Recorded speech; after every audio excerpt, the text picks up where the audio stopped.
예배자로서, 훈련자로서, 전도자로서, 치유자로서, 화해자로서, 소명자로서 그 사명을 다한다면 하나님 나라가 이 땅에 임재케 하는 저와 여러분이 되게 하실 줄 믿습니다. 두 번째는 이렇게 교회의 회복과 본질의 회복과 정체성 회복의 목적이 있다면, 두 번째는 역동적 구역 활동의 목적을 갖고 있습니다. 이 말은 뭐냐면 그동안 우리 교회는 구역 예배를 드릴 때 아마 강의식 구역 예배를 많이 들으셨을 겁니다.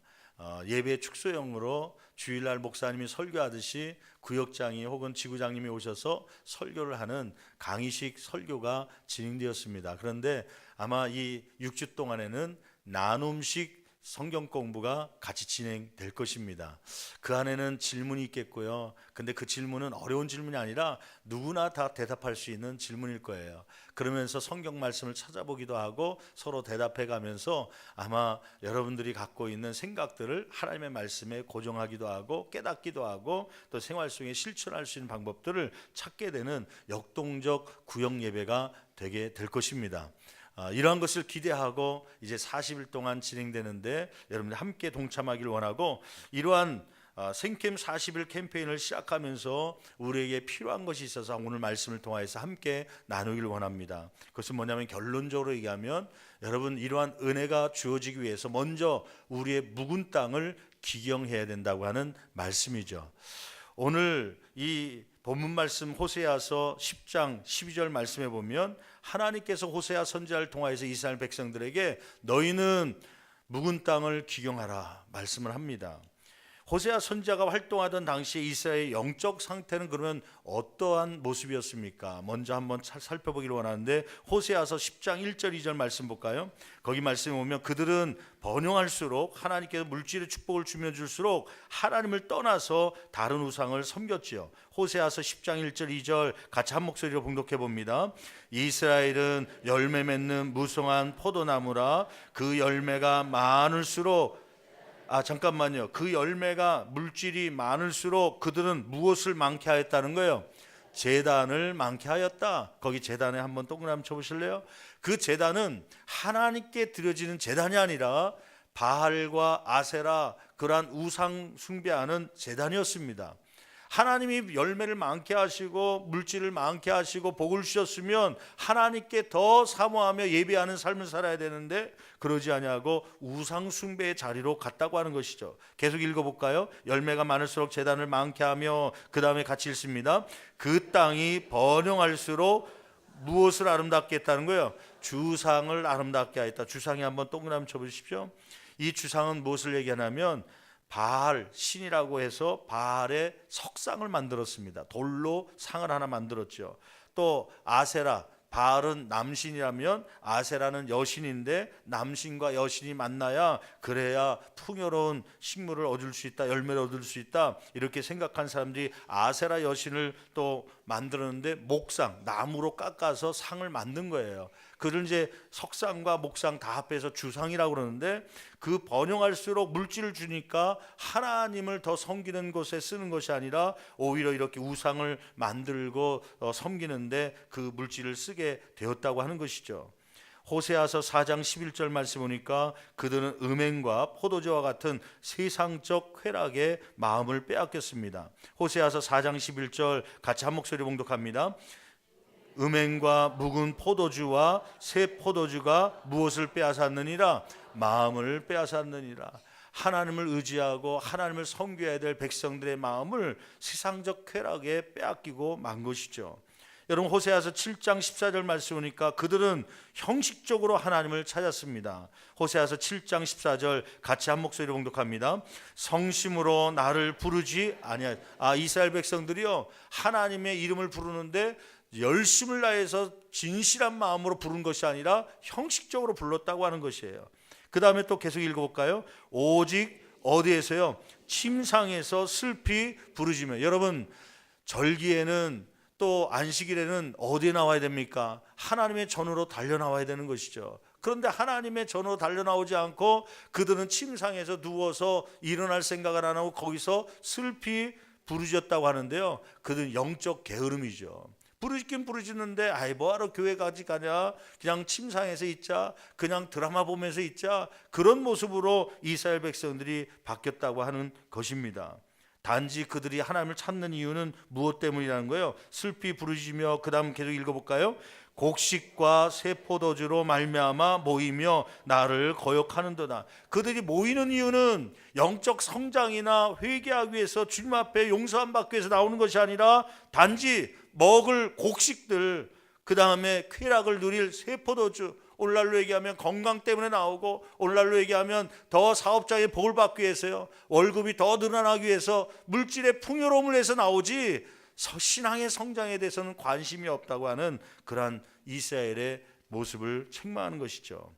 둘째로 이러한 이스라엘에게 하나님께서 촉구하신 것은 무엇입니까? 호세아서 10장 12절 상반절 말씀 보니까 첫째, 공의를 심고 인애를 거두라고 말씀하십니다. 10장 12절 같이 한 목소리 봉독합니다. 너희가 자기를 위하여 무엇을 심고? 공의를 심고 인애를 거두라. 이 말은 뭐냐면 그 당시에 이스라엘 백성들이 불의한 것을 심습니다. 세상 사람들과 똑같이 불법적인 일을 해가면서요, 그 불의를 심지요. 너희는 불의한 일을, 악한 행위를 심지 말고 하나님의 공의의 마음으로 이 세상 가운데 그것을 심으라 말씀하는 것이죠. 그렇게 되면 너희들의 행위가 불의가 아니라 하나님의 공의로 세상을 대하고 사람들에게 심으면, 그러면 무엇을 거두게 될 것이다? 인애를 거두게 될 것이다. 인애는 하나님의 사랑, 헤세드, 하나님의 은총을 얘기하는데, 이런 하나님의 은혜가 너희 가운데 있게 될 것이라고 하는 말씀이죠. 그러기 위해서 이 공의를 심기 위해서 먼저 필요한 것이 있는데, 묵은 땅을 기경하라고 하는 중요한 말씀입니다. 12절 중반절 계속 읽어볼까요? 인애를 거두라. 그 다음에 같이 읽습니다. 너희 묵은 땅을 뭐하라? 기경하라. 거기 한번 밑줄 한번 쭉 보실래요? 너희 묵은 땅을 기경하라. 묵은 땅에 한번 동그라미 치시고 기경에 한번 동그라미 쳐보시죠. 묵은 땅이란 게 뭐예요? 묵은 땅이란 것은 니르라고 하는 단어를 쓰는데 아주 매우 단단한 상태의 땅을 얘기합니다. 그러니까 처음에는 옥토였죠. 처음에는 옥토였는데 사람들이 그냥 무관심하고 내버려 뒀기 때문에 또 발로 밟고 지나가면서 그 땅이 조금씩 딱딱해지면서 자꾸 그 길로 사람들이 길가처럼 다니다 보니까 완전히 딱딱해진 상태의 모습을 이야기합니다. 이 땅이 딱딱해지면요, 주전자에 물을 붓더라도 물이 땅 속으로 흡수되지 않습니다. 그냥 또록또록 흘러서 바깥으로 빠져나가는 것이죠. 식물을 아무리 심어도 물이 들어갈 수 없으니까요, 씨가 들어갈 수 없으니까 그 딱딱한 땅에는 아무리 심어도 열매를 맺을 수가 없는 것입니다.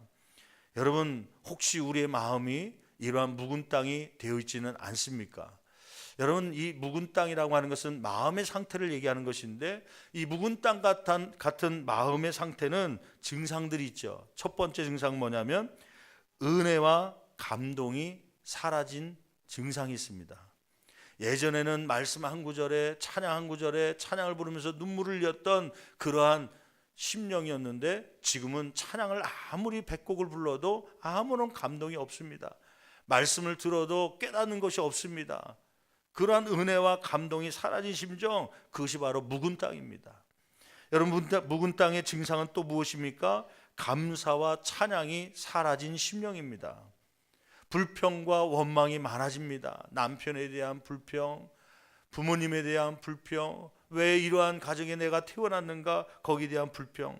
감사가 사라지고 찬양이 사라지고 원망과 불평이 가득하고 짜증이 나는 그러한 삶이 묵은 땅이 되었다고 하는 증상이죠.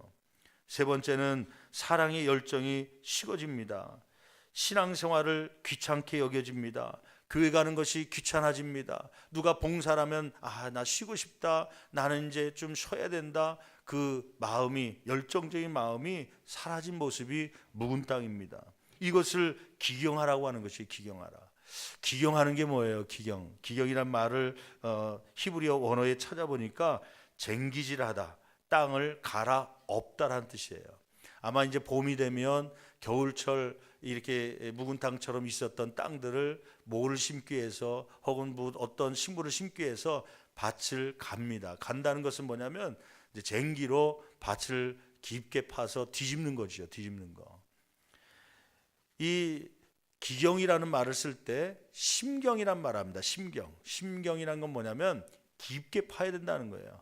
그냥 대충 삽으로 그냥 흙을 훑는 것이 아니라 깊게 쟁기로 넣어갖고 파는데, 농사 짓는 분들은 몇 센치를 얘기하냐면 땅속으로 한 20cm를 넣어갖고 쟁기를 넣어서 뒤집지 않으면 이 농사 짓는데 온전한 땅이 될 수 없다 얘기하죠. 심경을 해야 된다.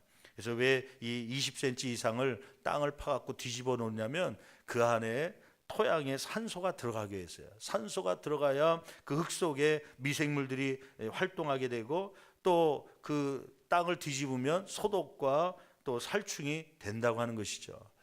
여러분, 기왕이면 우리의 마음밭을 깊게 심경 뒤집어서 갈아엎을 수 있는 저와 여러분 되기를 간절히 축원합니다. 묵은 땅을 기경한다는 건 첫째, 회개한다는 것입니다. 두 번째는 그동안 신앙생활에 변화를 준다는 거예요.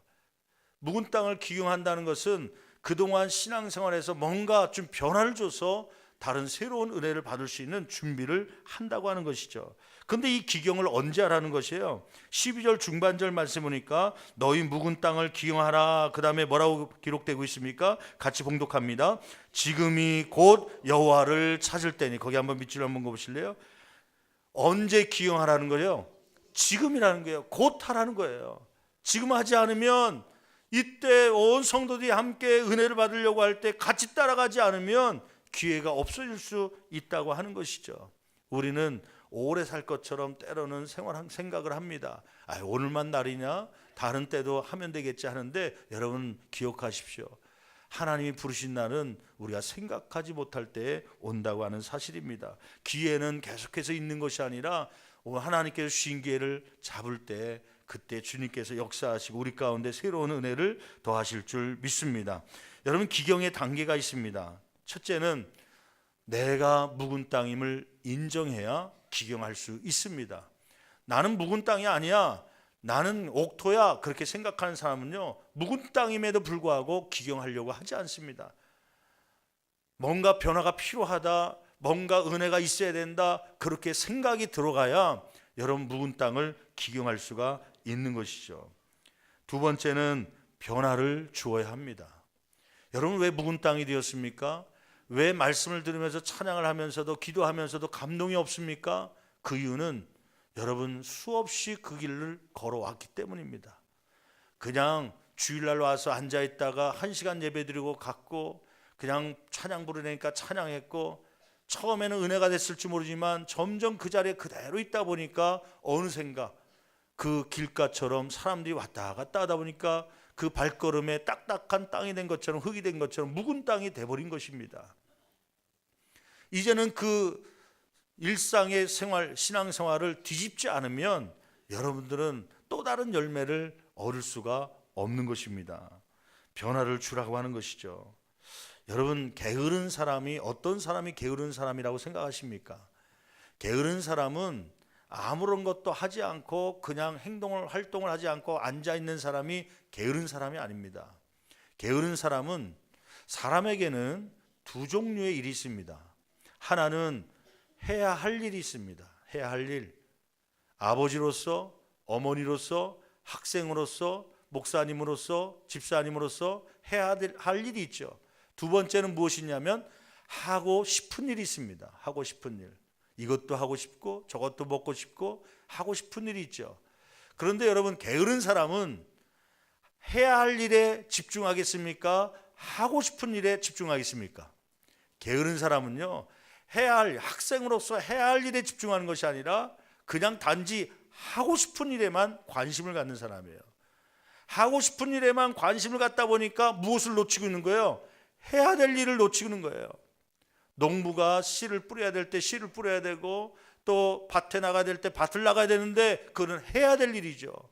근데 해야 될 일에는 관심을 갖지 않고 맨날 나가서 짜장면 사 먹고 싶고 맨날 PC방 가서 오락하고 싶고 그런 하고 싶은 일에만 있다 보면요, 그는 밭에 잡초가 자라고 곡식을 얻을 수 없는 게으름뱅이가 되는 것입니다. 여러분, 신앙생활도 마찬가지입니다. 신앙생활도 하고 싶은 게 있고요, 해야 할 것이 있습니다. 여러분, 이 생명의 공동체를 세우는 40일 동안 우리는 해야 할 일을 찾아갈 것입니다. 어떤 분들은 나는 해야 할 일보다는 하고 싶은 일을 하겠다 하고서 하고 싶은 일 쪽에 가겠지만, 여러분, 해야 할 일을 해야 영적 게으름에 빠지지 않고 성장할 수가 있는 것입니다. 여러분, 40일 동안 해야 할 일에 집중하십시오. 변화를 주십시오. 내가 그동안 하고 싶은 일만 했다면 내가 반드시 해야 될 일, 말씀을 같이 나누기도 하고 또 같이 은혜 받는 일에 사모하며 나오십시오. 그러면 그 변화를 통하여서 우리의 신앙을 쑥쑥 자랄 수 있도록 인도하여 주실 줄 믿습니다. 세 번째는 잡초를 뽑아야 됩니다. 마음속에 있는 잘못된 습관들, 죄악들, 그것을 뽑아내십시오.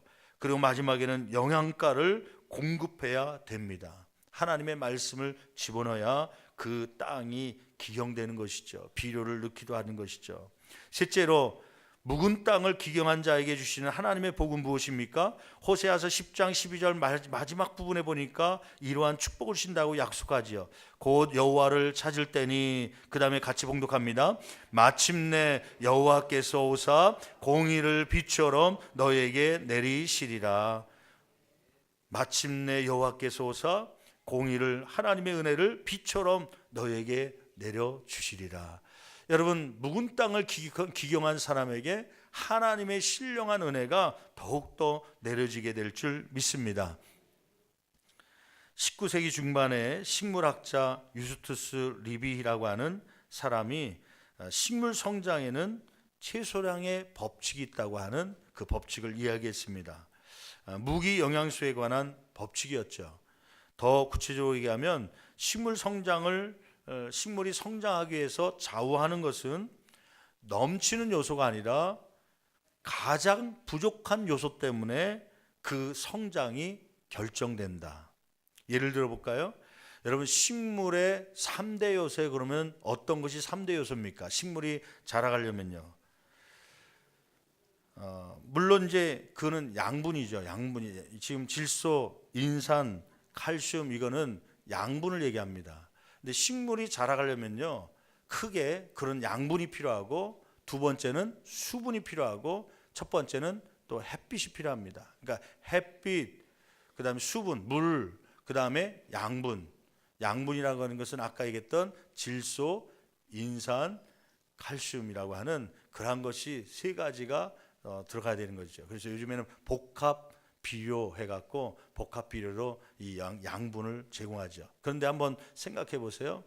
제가 식물을 이렇게 키우는데 흙을 가져다가 거기다가 영양분, 양분, 질소, 인산, 칼슘이 들어있는 비료, 종합 비료를 거기다 넣습니다.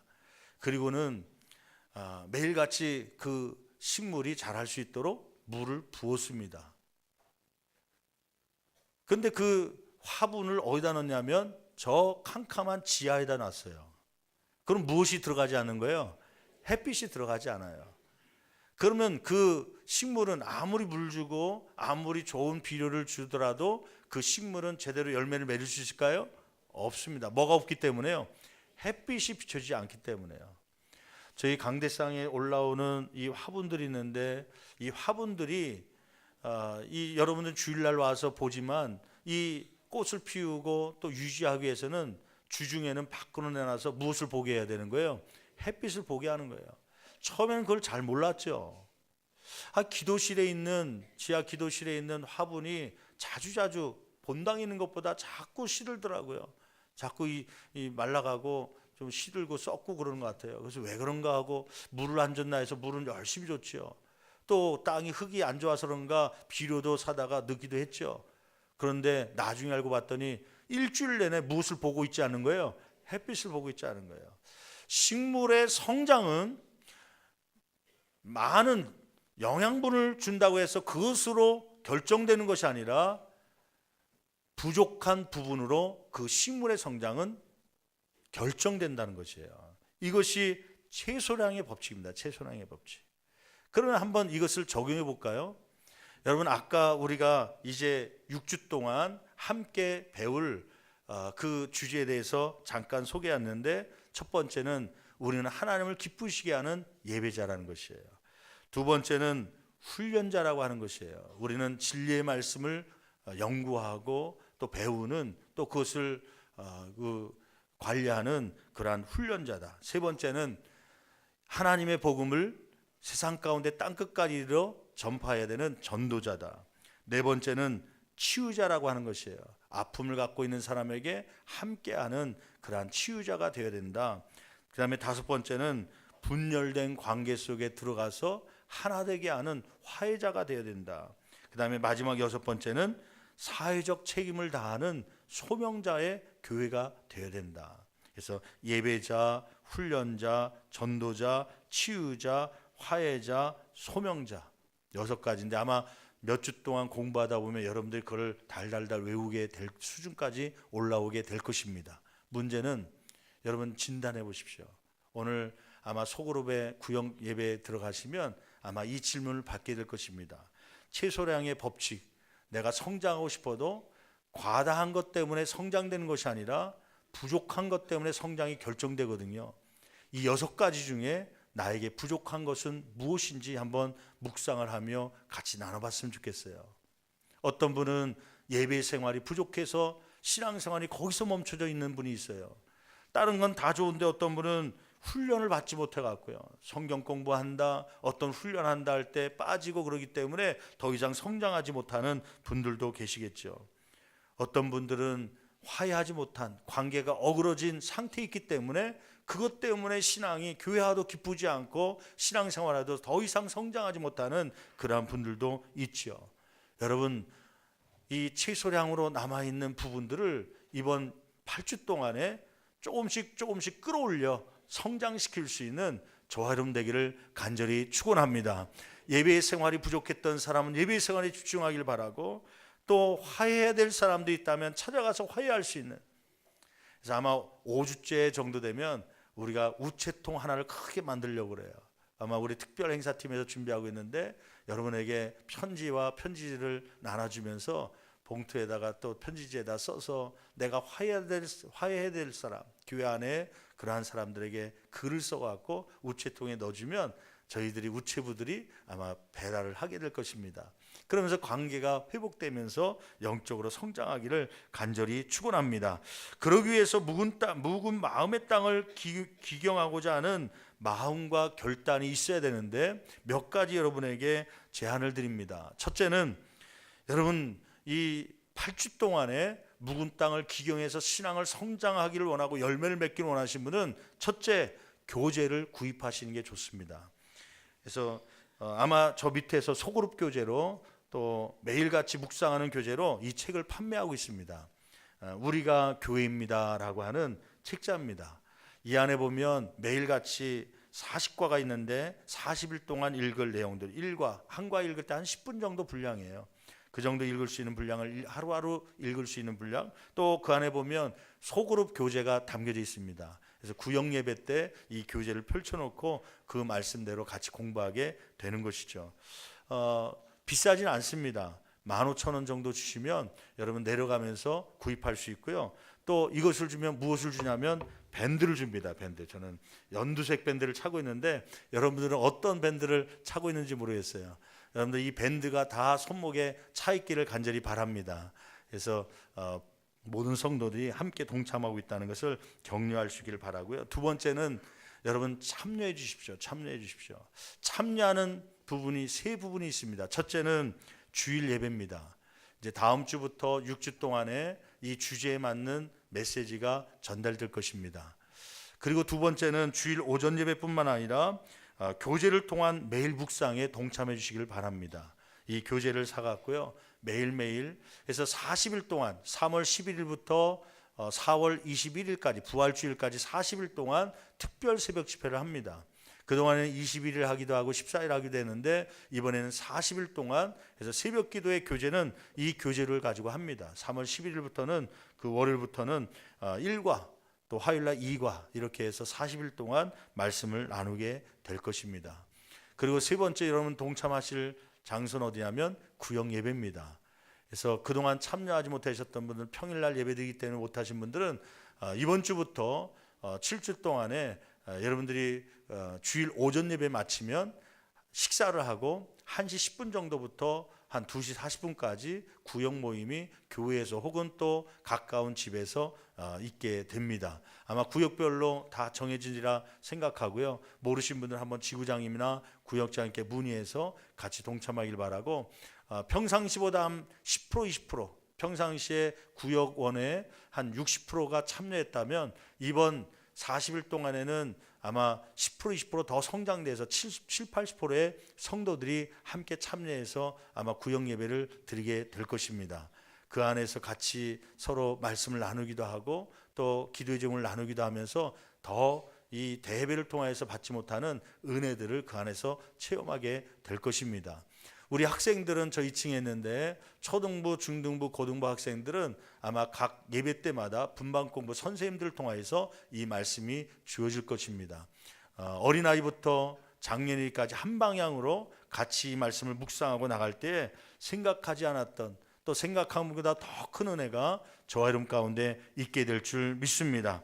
여러분 교재를 구입하시고 또 이러한 모임에 같이 참여하십시오. 여러분 주일 오전 예배 그동안 한 달에 한번 참여하셨던 분들은 한번 마음의 각오를 가지십시오. 한번 이번 8주 동안에는 부활절까지는 내가 한 번도 빠지지 않겠다, 그러한 결단을 가지시고, 새벽 예배를 못 나오신 분들은 이 교재를 미리 사갖고 가셔서 직장이나 혹은 가정에서라도 한 과씩 그날 읽고 묵상하십시오. 그러면 그날 주시는 은혜가 하늘로부터 내려오게 될 줄 믿습니다. 여러분 이러한 묵은 땅을 기경함으로 주님께서 비처럼 내려주시는 하나님의 은혜와 은총을 받아 누릴 수 있는 저와 여러분 되기를 간절히 축원합니다.